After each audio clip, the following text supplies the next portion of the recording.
Welcome to Respections. I'm your host, Patrick Tomlinson, and today we are going to take you back in time to look at a very interesting snippet of history in the form of the West India Regiment. We'll do it in two parts. You'll see part one in this episode, and subsequently, you will see part two.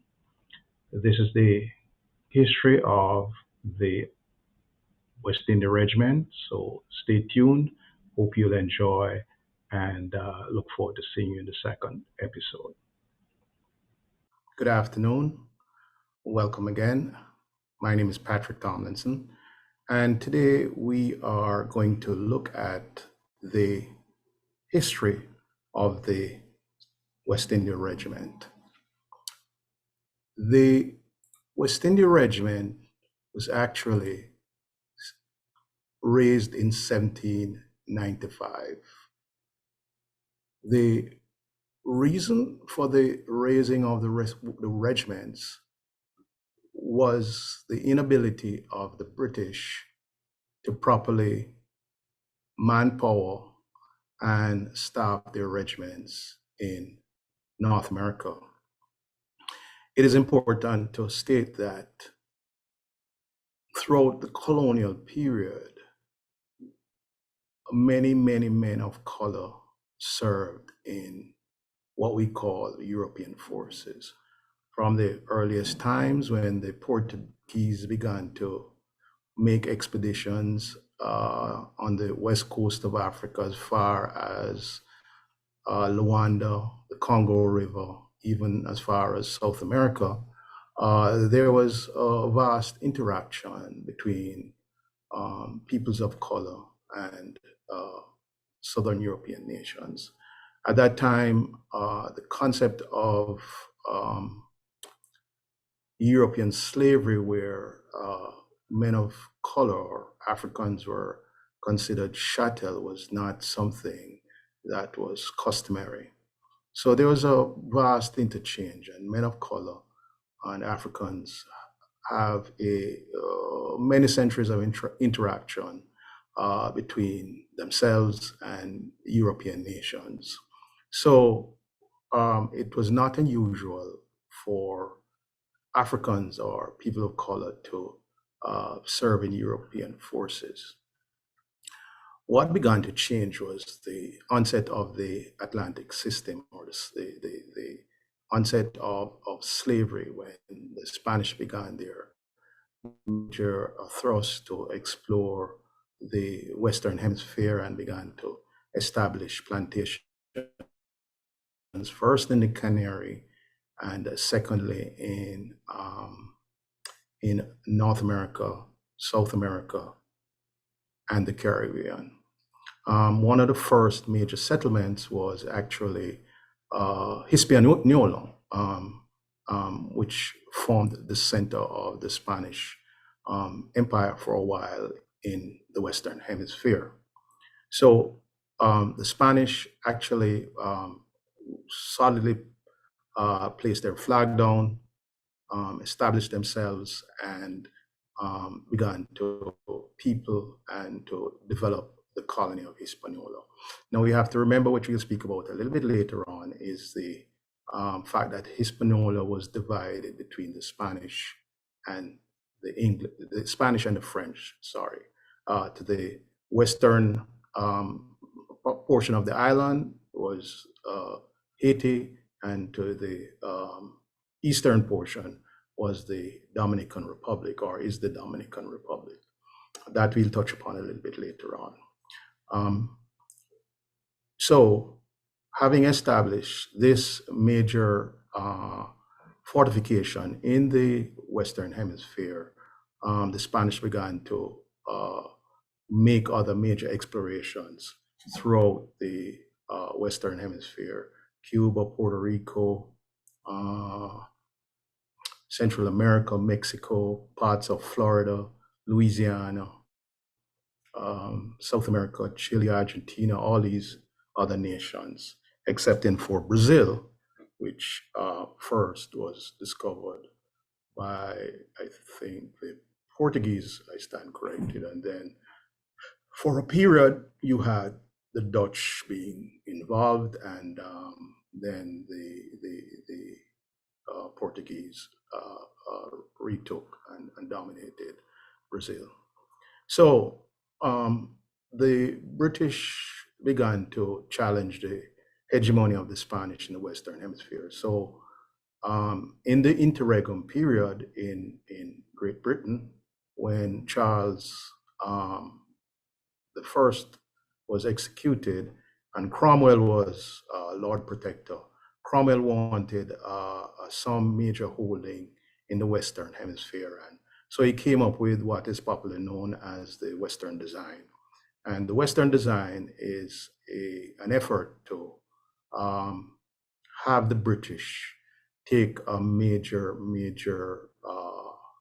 portion or some territory in the entire Spanish Empire.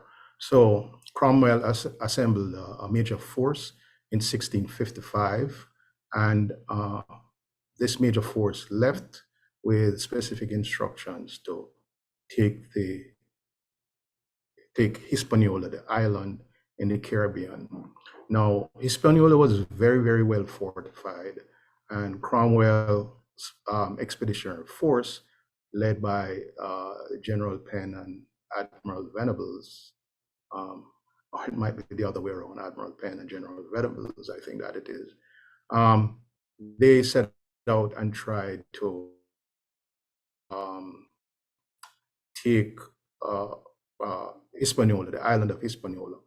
But the Hispaniola was so well fortified, and the Spanish rounded up and called every single able-bodied man that they could identify to fight in an effort to repel the British.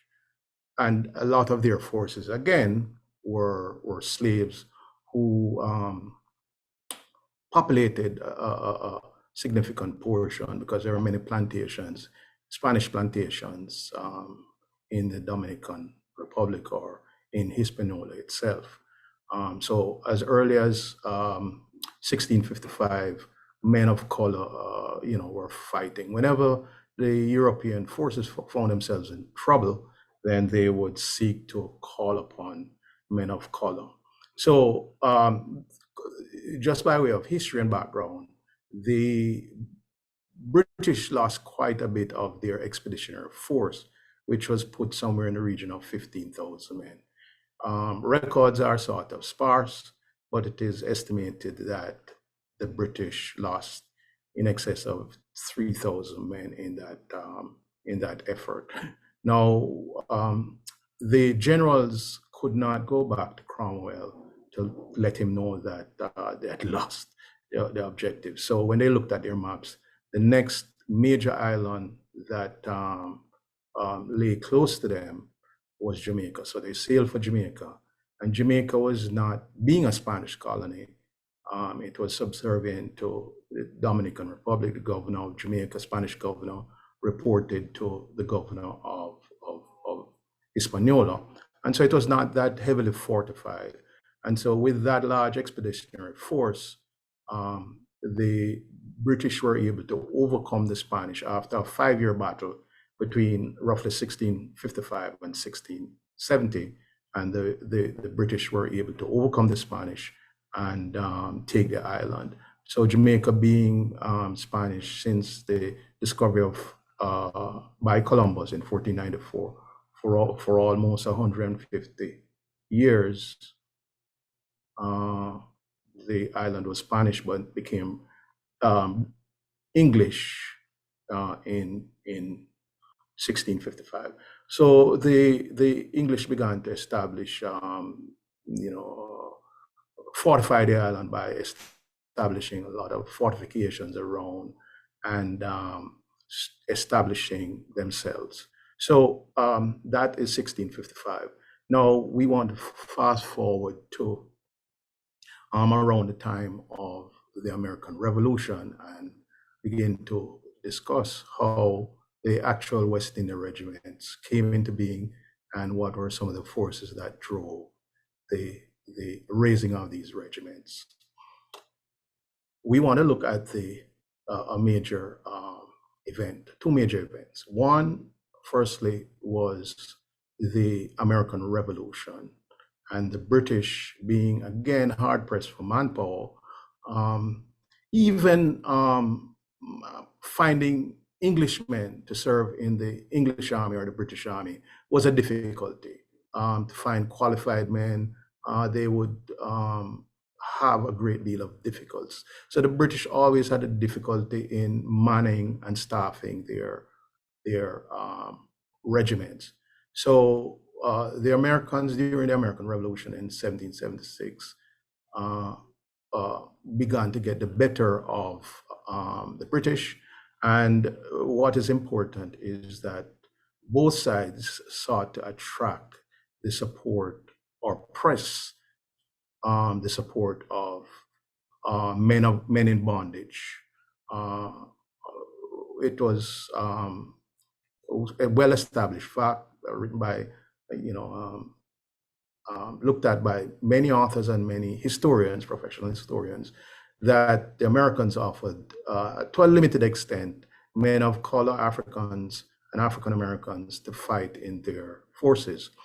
The British, however, the major difference is that the British, however, their offer was more comprehensive, more clear, and more exclusive, because Lord Dunmore, in his famous proclamation in Virginia in 1776, stated, and I'll just paraphrase, that any African or slave rallying to the British standard and offering their services would be guaranteed their freedom. Now, it is estimated that roughly 17,000 men were rallied to the British standard, and this was in 1776. And we have the famous, or one of the first, what people would consider, or some consider, Emancipation Proclamation, limited in its scope, however, and was somewhat not based on altruistic motives, but was a practical decision because of the lack of fighting forces by the British to counter the Americans. So many men of color rallied to the British standard, and many fought alongside the English against the United States. Well, it wasn't the United States as yet, but America. Now, something that is to be worthy of note is that Lord Dunmore raised what was called the Ethiopian Regiment. And these were men of Africans who were enslaved, but who rallied to the British standard, and the British sort of welded them into a regiment that fought against the American forces, the colonists. It is interesting to note also that earlier, a significant event occurred in Great Britain, and this was what was called the Somerset case. In the Somerset case, an American, his name was Stuart, took a slave by the name of James Somerset, who I think was originally born in Jamaica and found himself somehow in North America, was taken by his master to Britain in somewhere around 1771, 1772. We have to remember that there are many men of color living in London and the major cities, especially those cities that surrounded. There were port cities like Liverpool, Birmingham, London, et cetera, Bristol. Many those port cities that where you had numerous ships going, back and forth between the Caribbean, North America, Africa, and so forth. So this individual, James Somerset, was encouraged, obviously, by colleagues to try to gain his freedom. So he ran away, and he was, I think, retaken by the master. And then a petition was placed before the Court of King's Bench um, that sought to gain his freedom. So a petition, habeas corpus petition, was submitted, and so a major case arose out of this. Ultimately, Chief Justice Lord, I think he was Chief Justice. I have to double check that. But Lord Mansfield, who was the justice sitting on the case, ruled that Somerset must be freed. So that had serious implications, because one of the things that Lord Mansfield stated was that slavery was not in harmony with English common law. And so that caused significant ripples, especially through America. And the British knew that they somehow, whether sooner or later, would have to contend with the whole issue of slavery. As we are aware, America had to put it off till 1865, when this question was resolved through the American Civil War. So the British promised any man that rallied to their standard to gain their freedom.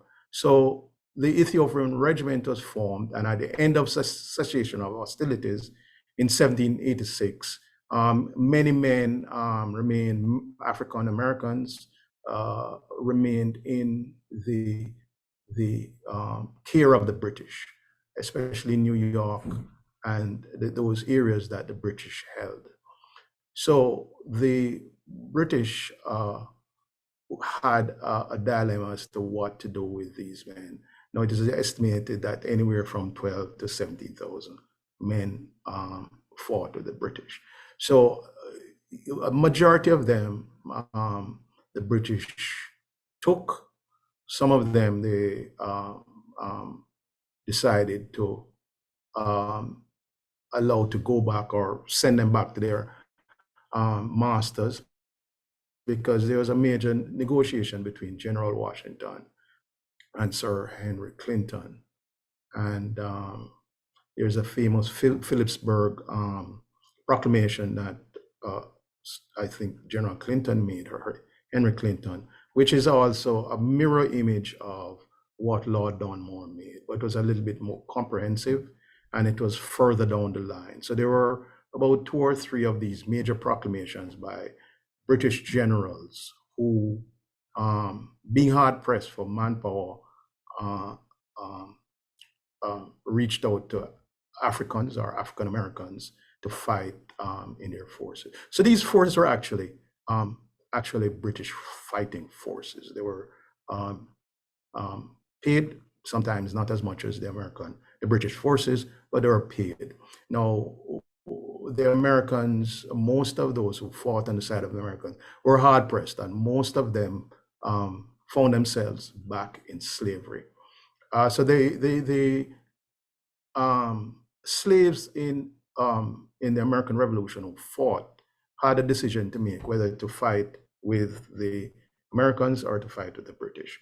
And I think they made, based on the objective conditions, they perceived that the British were more genuine in their promises, and obviously maybe how they were treated and so forth and so on. They decided to rally to the British standard. And it's not a well-known fact, but the majority of African Americans or Blacks, as we might choose to use the term, fought on the side of the British, because they perceived that they would ultimately gain their freedom, which is really at the heart and the soul of every human being. So they made a choice, which was a practical choice, and they fought with the British. So at the end of the cessation hostilities, the British evacuated quite a few of these men. It was estimated that it was anywhere from 3,000 to 4,000, and some of them were taken back to Britain with their forces, the British forces. Some were taken to Nova Scotia. Some were taken back to Africa, to Sierra Leone and to Liberia and so on, where the British had settlements. And quite a few were taken back to the Caribbean. And it's from these fighting blacks that the West India Regiment was derived. Now, on this slide, we see this is a history of the Second West India Regiment, which shows the various campaigns. This is a book written by Colonel Caulfield, who was one of the commanding officers of the Second West India Regiment. Now, before I go into this, I'd like to just state that there were actually 12 West India regiments.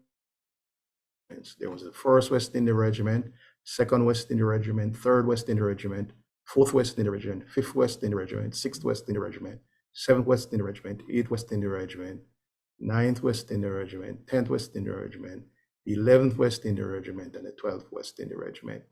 Now, of all these 12 West India regiments, only two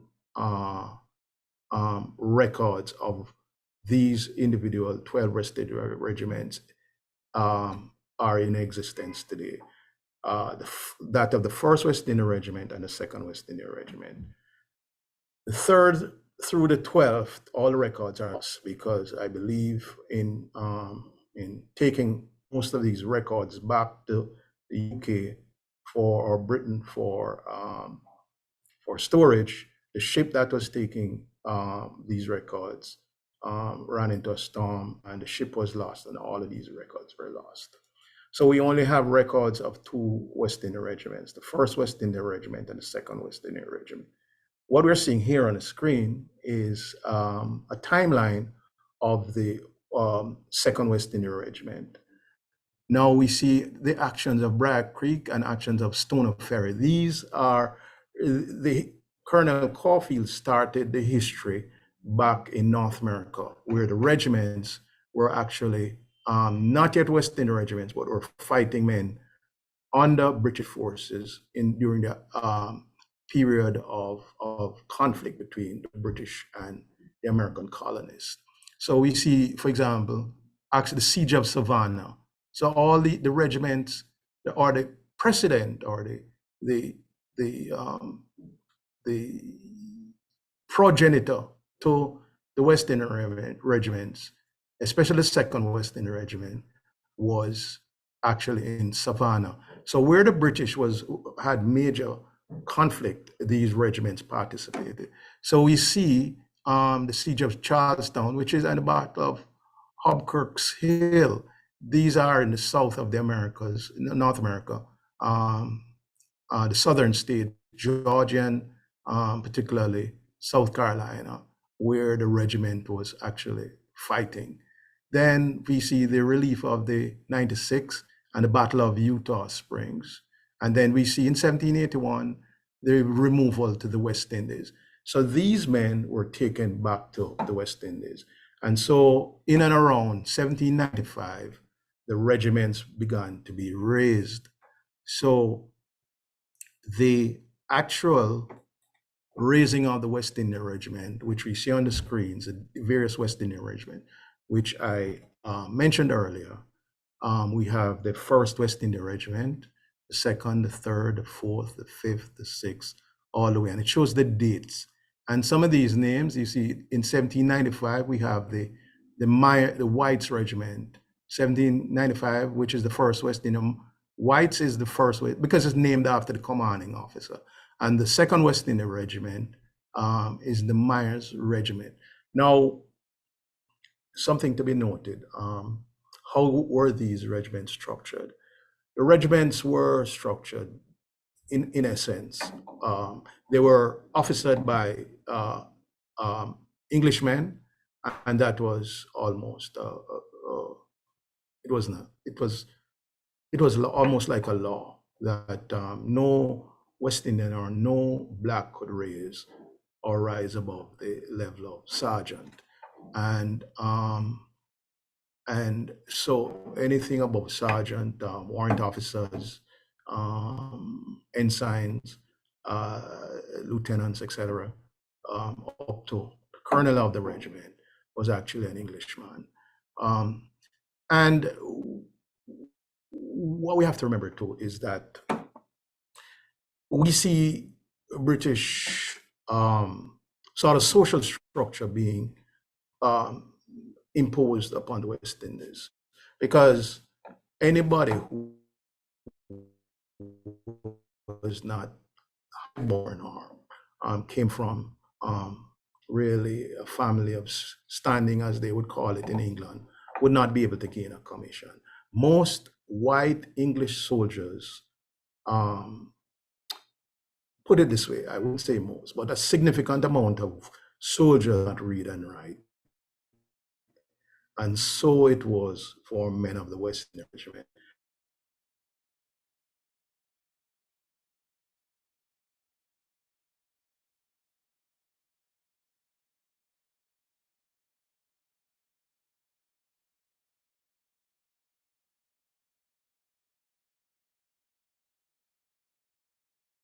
Our information, um, they thought the regiment would need to know. It was not like uh, in today's times when men were um, men were more literate and communication came in black and white.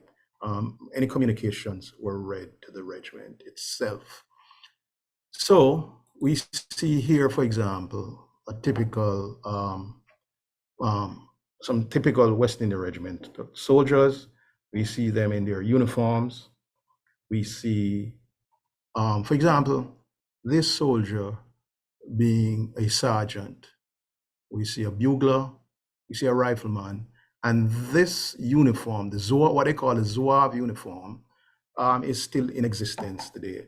I know it's worn by pretty much the same um, uniform with minor modifications is worn by the military band in Jamaica. So we have again what another version of the regiment. We see, for example, what might be in the background here, a guardhouse. We see a rifleman and we see an officer. Um, it shows a white bugler. Now, something that should be noted is that um, the regiments were they weren't segregated regiments as happened in America. The only restriction is that um, the men could not could not attain a commission in the British Army. It was almost a written rule, but it was not codified. Thank you once again for watching, and stay tuned for part two. Hope you enjoyed what was presented, and we look forward to seeing you again pretty soon. I'm your host, Patrick Tomlinson. Happy watching.